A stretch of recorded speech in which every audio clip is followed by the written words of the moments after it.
Okay, hi all. Welcome to today's webinar on the yin and yang of digital transformation by Erik Haahr. So here's this quick introduction about Erik. Erik has been a managing consultant at Capgemini Society Denmark since 2015. In his role, he's improving local service offering, description, participating in pre-sale activities, mentoring graduates, as well as consulting with customers. Previously, he served as a senior architecture consultant at Teradata, focusing on big data and data warehousing for Nordic customers. He has been an independent consultant with the enterprise architecture and IT governance for some years and has been working with methodology and architecture for a long time within utilities, education, government administration, paramedicals, and transportation. Eric is among the thought leaders within data warehousing and has been presenting several papers on related topics at major conferences throughout the European and Nordic regions. Through his education and career, Eric has enjoyed being in the field of technology and management. So, over to you, Eric, to let us know about what are the two aspects of digital transformation which one needs to take care of. Yes, thank you for that, Deepika. Uh, I want to take this opportunity to share some of my thoughts behind the blog post I wrote earlier this year, the yin and yang of digital transformation. I've always thought that the digital transformation was sort of an well anomaly. What is it? And now from the latest Society Labs reports, I can see that I'm just young of my age. The synthetic generation doesn't get it either. It's just how things are. But to go a little bit into my thoughts, uh, the basis for my blog was basically the book that was presented by MIT and Capgemini some years back, Leading Digital, Turning Technology into Business Transformation. There's a lot of very exciting thoughts in that book, and I thought that's not very operational. It says it requires digital capabilities and leadership capabilities. I think we also need a corporate purpose. Why are we doing this? Leadership and that's not the digital capabilities. They can be acquired in several different ways. You can acquire digital capabilities by investing in technology-enabled initiatives. You could have an innovation lab, and you even better have the innovation culture permeate an entire organization. And then you need to experiment with state-of-the-art technology to build up your digital capabilities. One of these activities is not enough. You need most or all of these activities to gain digital capabilities, at least at a competitive edge.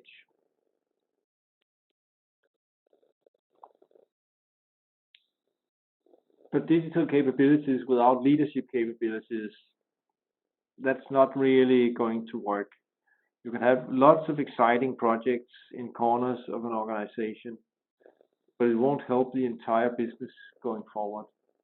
You need leaders that are able to create a vision that shapes the future, not only of the company, but in the company within the surroundings. And then you need governance to steer the course. Setting a vision is one thing, but if it's just nice words on a website, it doesn't really work. And then you need the relationships throughout the organization to actually implement the technology-based change that you are working with. And you need to be able to decide from your experiments which are niche projects and which are actually going to have a widespread rollout throughout the organization. That's a very delicate balance where you need to balance efficiency with the experimentation. Some experiments are good on a small scale. Some experiments even fail and shouldn't be allowed to live.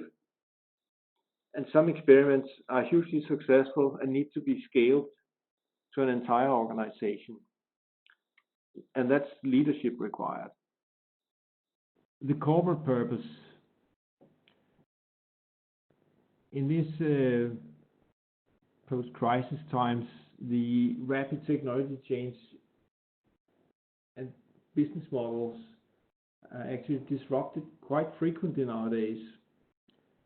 And investors are seeking sustainable investments. They no longer just want to invest in a company that has a revenue. They want to see companies that have a vision and actually able to go forward in the future. And employees no longer see themselves in a job for life. People are changing jobs. 20 years ago, you had a job for life. 10 years ago, you might have a job for 5 or 10 years. Nowadays, 1 year, 2 years, that's becoming the norm. People change jobs. They want more, and they want more than money. They want a purpose. And even customers' expectations have shifted. They actually expect business model disruptions. They expect rapid technological change. If you don't change, you're stale, and they lose interest.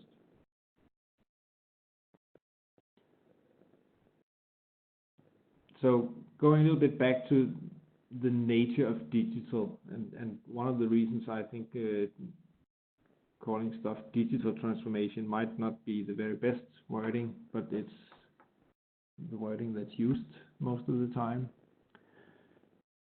All IT is digital, and I know recent research is actually trying to create analog chips for machine learning algorithms, but that's fairly new. So in corporations, you could easily say that all IT is digital. And on the other hand, all things digital require IT. You can't run a digital something on anything else than IT. And that makes IT processes hugely important in any transformation, whether you call it digital or not. So what is the yin and yang? Well, in my opinion, it's IT governance and enterprise architecture. You could remove the IT. Actually, it's more general governance and enterprise architecture that are the two base pillars of any transformation. And they are complementary. IT governance is about doing the things right, whereas enterprise architecture is about doing the right things. And one without the other is not a very good idea. IT governance without enterprise architecture, it's a little like getting the direction and a distance to go, but you don't know where you are, and you don't know where there's any roads or paths, and you don't have a map. It can tend to get quick results. You can easily get away. But when you look at the results from a holistic perspective, it looks like a patchwork carpet. There's no general idea, and the design is basically lousy. On the other hand, enterprise architecture without IT governance, that's like having the map, but not knowing where you are and where you're going. Typically, it would end up in some kind of ivory tower with no benefits to the organization if it's not stopped and not funded anymore. I've seen plenty of enterprise architecture initiatives that stops after 1 or 2 years, and no benefit was enabled whatsoever. And the reason is almost always lack of governance. So how do I go about implementing those two pillars? Simultaneous implementation of a complete set of IT governance processes, roles, responsibilities, and the stack of enterprise architecture with guidelines, principles, and standards will at best take a very long time before you see any benefit, and usually it will fail, either by taking too long time or by not being operational at all. So the approach I suggest for how to work with transformations is actually to start from the corporate mission and strategy, and that's where you need the vision, you need the purpose of the company. What are they trying to do in society and in their environment? Because that's guiding how you want to govern the company.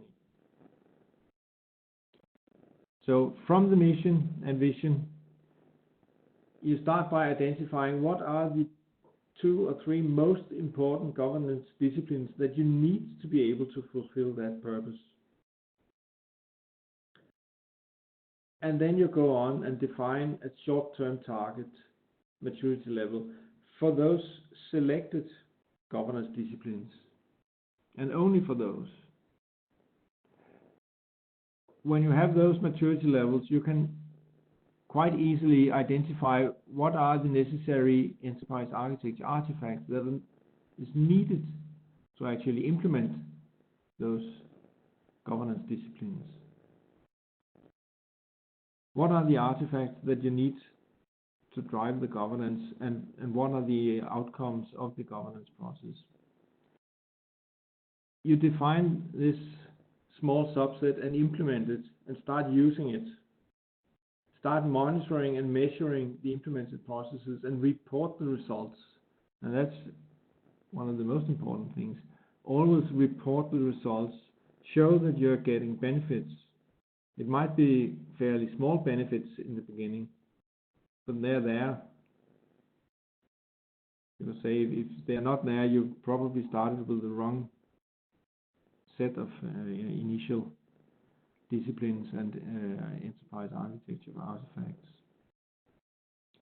So when you have the first set, you continue taking the second most important set of disciplines, and then you gradually increase the scope of governance, and you gradually increase the coverage of the enterprise architecture. And that transformation, it can take at least months, it can take years, maybe even decades, depending on how large a company you are trying to transform and what is the industry. And some companies doesn't actually complete it because they don't have the time that was necessary. And other companies are quickly realizing that they might need to cut the company into pieces and have a very small subset of the original company being the one that's going on into the future and delivering the results, and the rest is just sold off to either competitors or second hand manufacturers, whatever ideas you can have to actually get something back from the stuff that you're not going to carry on in the future, because it will take too long to make it profitable in the long run. So I would like to have a discussion here. I can see there's a couple of attendees here. I can't see how many from my view. But first of all, why did I write IT governance? That's basically because most transformation starts from IT, or actually is heavily supported by IT. It's rarely I've seen companies where the top management is initiating a transformation? Well, they might engage a company like McKinsey and saying what they should do, but then they sort of stop when they have the report because that's going to be expensive. It's a huge transformation, and all their key people will be tied up in this transformation, and then it halts. And that's the lack of digital leadership, as the book points out. Leadership needs to be there and to actually know that this is going to cost the entire organization. But we can do it in small steps, starting from IT. Problem is, how do we convince top management? And that's where I would really like a lot of input from you. So if Deepika could open up for discussions, I would actually like to hear your opinions on digital transformation. Yeah, sure, Erik. So anybody who would like to participate in this discussion, please feel free to connect your audio such that we can make you part of the panelist, or you can also use the chat and Q&A sections to ask any queries to the presenter. So, any initial thoughts from some of you? Is it IT governance? Is it corporate governance? Is it enterprise architecture? Where do we start the transformation? I think I think it's the first time I've been together with a lot of Society employees, and no discussion is going on. But let's take another approach then. So your question is why the IT governance, or how we convince the higher management about this? No, I would really say, is IT governance what is needed, or is it corporate governance? Can we create a digital transformation starting from IT, or do we need to take the big bang approach and have top management initiating a transformation process, and then saying, well, corporations that don't have a digitally savvy top management, they are lost and we can't help them? Right. Or should we try to see how we can engage with IT? Yes. And start small. My personal view is also on the similar lines, wherein it needs to be kind of enforced or started from the higher management or the top management, especially with respect to the digital technology, wherein we could all enhance that such that it comes down the ladder and it will be easier for all the people to implement it from the top down approach. Yes, it would always be the easy way to implement transformations if you have the top management as a sponsor and a driver.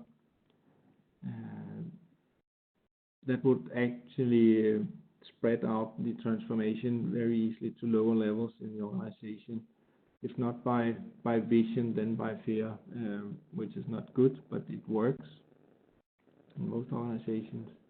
But if you don't have a savvy digital savvy top management who doesn't see that the way the world is built, or rather was built yesterday, is not how it's going to work in the future, they will not direct enough resources into the transformation. They will spend most of their resources on the operational part of the company. They will not allocate enough money for the experimentation with new technology. And it's not only IT technology. Uh, Digital comes in other forms. You would say something like 3D printing. It's not really IT. It's based on a 3D model that's data, but it's a manufacturing tool. It's not an IT tool. It's a different set of competences that is involved in implementing this technology, and it can be quite expensive as well. I've seen plenty of companies that have started using exactly 3D printing, creating prototypes with plastic,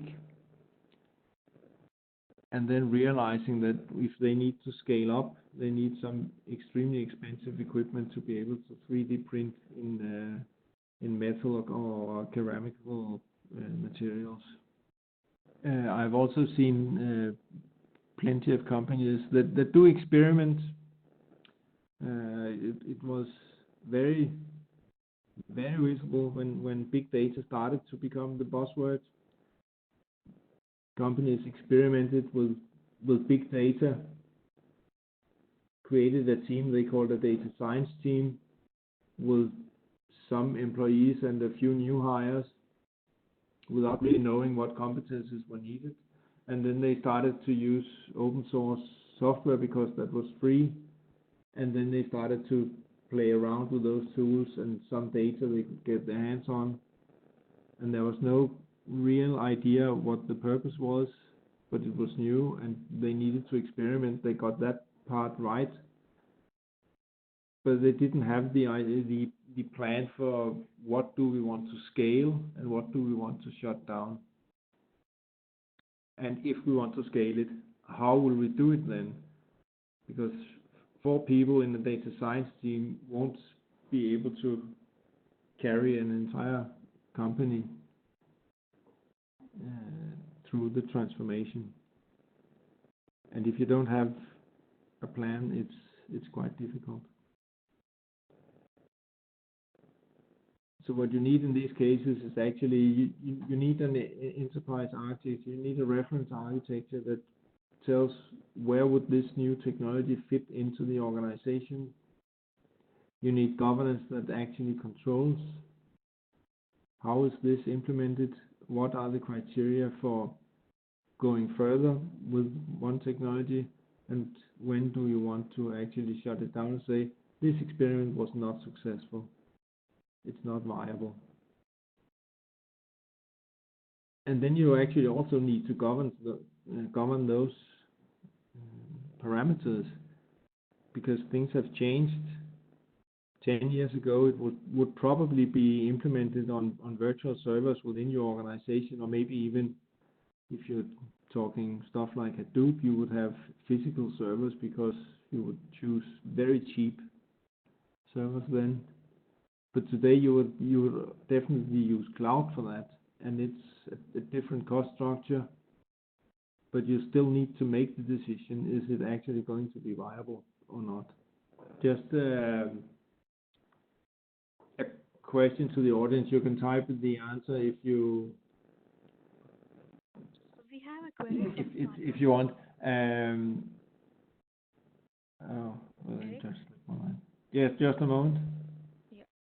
Yes. We have a query from Thomas who says, in my experience, IT is not the driver of change and related governance. Usually it is a business product or brand or marketing teams. So however, IT is in a lot of cases used at working in an agile way to deliver their projects. Yes, and it's true. Marketing teams is quite good at experimenting, and sometimes they don't realize that they should be experimenting, but just starts out new projects with new technology and tries to implement it big scale. But yes, they can definitely be drivers of change. I think one of the two issues with marketing and brand development as drivers for this is that they typically don't have the big experience with architecture, and definitely not governance. That's not one of their highly valued disciplines, and that may make it a little bit difficult to implement as a corporate change culture from them, because it's very creative, and that's good. But if you don't stop the sort of the failures, or at least limit them to the niche area where they belong, you can have very expensive changes that will not benefit the entire company. But that's what is tried. I would say one part where it could seem to be successful in the very near future. We haven't seen the final result yet.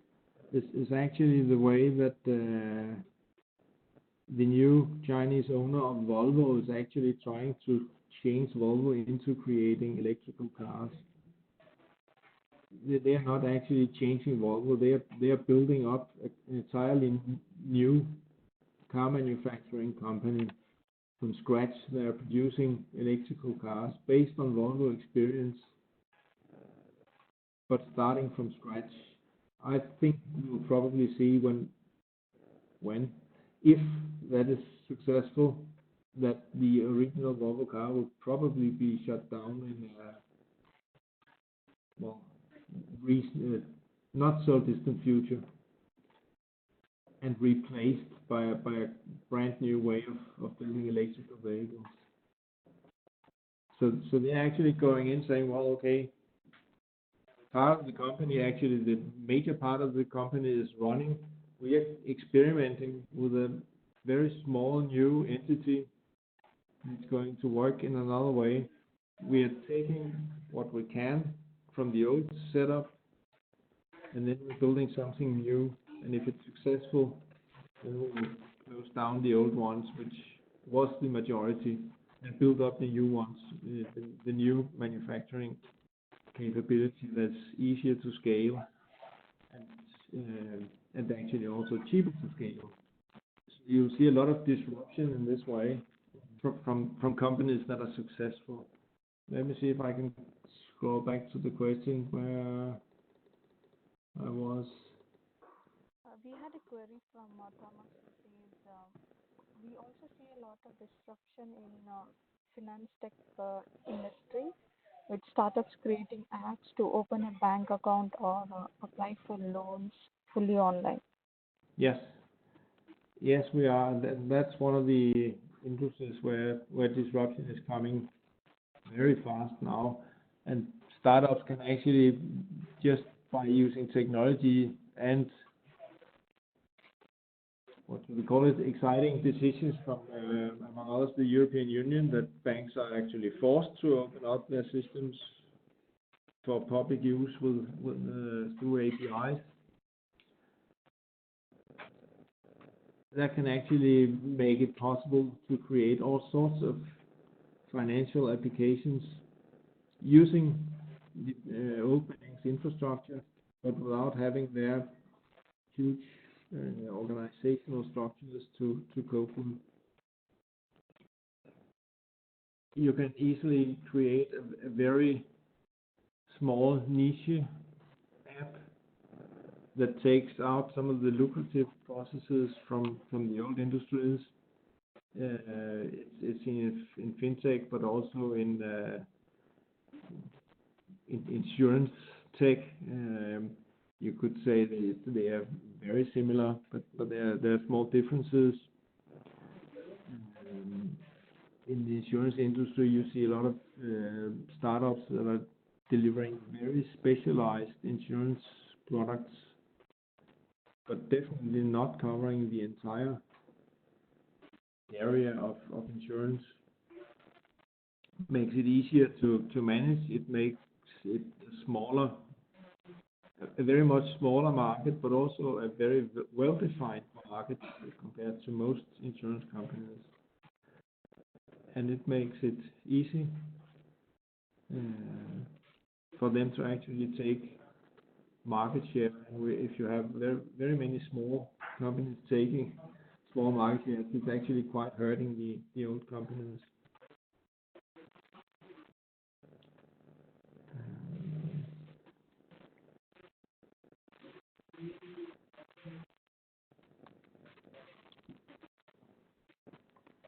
Thomas also says most of those startups are getting up their own organization and don't have to deal with bank legacy systems or governance. No, and that's right to some extent, because a lot of the regulations actually also cover some of the new startups. And if they think about that as an afterthought, it can actually kill them. But if they have it in mind when they start up the company, they could fairly easily comply with a lot of the compliance issues. We have a very good example in Denmark of that with one of the cyber currency trading platforms.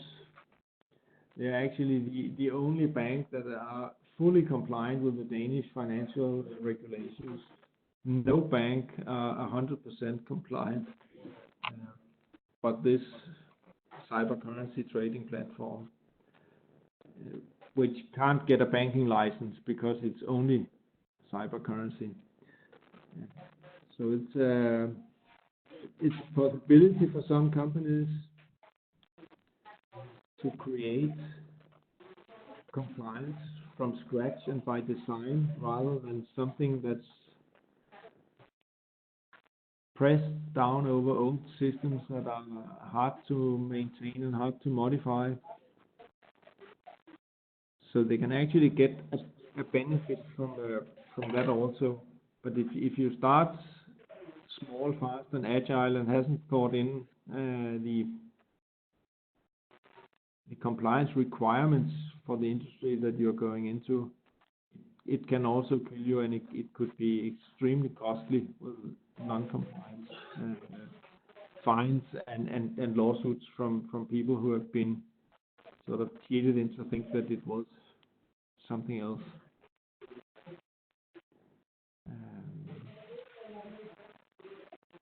Then many of the startups don't have the capital. They would actually go bankrupt if things like that happened. Whereas the bigger corporations, they typically have capital to handle that kind of situations.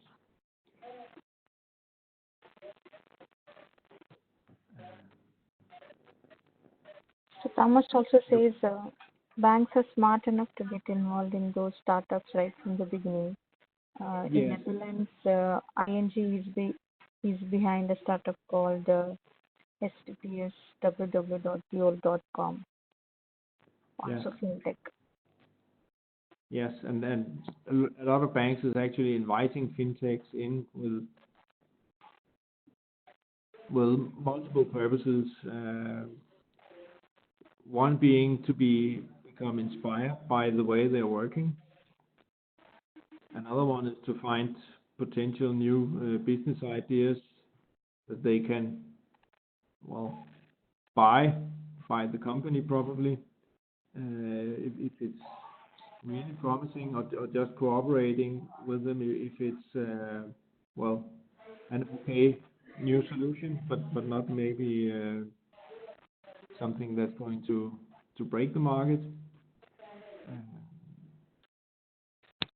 But you can also see things that where you could foresee that even markets that have been disrupted could be disrupted once again one thing that springs to my mind is the what do we call it? The lodging business, hotel business was the old ways. Then came Airbnb, and we had suddenly not hotel chains, but a middleman that takes out a profit, but that doesn't own the facilities. They could actually be disrupted by something like blockchain. You could have a blockchain put in instead of the middleman, where the trust is not that Airbnb sort of gives an implicit trust for the participants in the network, but the blockchain gives that trust. Then you could take all the profits from Airbnb away by that kind of system. So it's not that one business or one industry is disrupted once. It can actually be disrupted multiple times, and that's probably also something that we would start seeing. And again, we see a lot of startups using new technology. We see a lot of companies experimenting with technology, and blockchain is a good example of a place where the balance between, we call it, architecture and governance, it's not always quite easy to get right. We have seen at least two, and I think actually three projects where large corporations are experimenting with blockchain to create the same solution, and then they, after having implemented a huge prototype, go out and try to get the competitors in the markets to join their solution. But if you have three different competing solutions on almost the same technology, it would seem fairly uncertain that your solution would be the winning one. It would be a gamble. So finding the balance where you experiment and then start to govern the solution before you have invested too much into creating a complete final solution is fairly hard for even experienced companies. I'm thinking we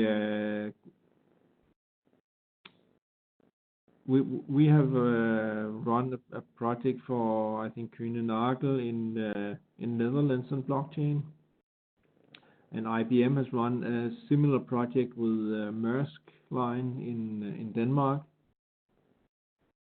and now they are going to market and trying to get their competitors to join in on their different platforms. But they have both built it out to actually almost full scale of the features that they wanted on that kind of platform before they invited their, well, competitors is probably not the fully correct term, but other stakeholders within the same industry. They could be competing on small scale, but they are also partners in other places. So getting that kind of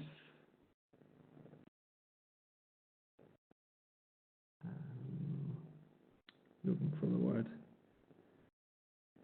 that kind of environment up and running with different participants with different purposes is something that you need to think in, and that's when you actually come back to the purpose of the business. If you're not clear on what the purpose of your business is, it's difficult to find out who are your real competitors and who are potential partners within the solutions you are trying to create. And I think companies that would be successful in the future are companies that are very willing to see others help them um, live up to their own purpose. So if you have a purpose, another company have a slightly different purpose, you can join forces to create a greater good and be willing to do that instead of looking at other companies as only competitors or suppliers or customers. Okay, thanks, Erik, for taking us through this interesting session on digital transformation. Um, so thanks all for all the participants who have joined us today. Thank you all for your time.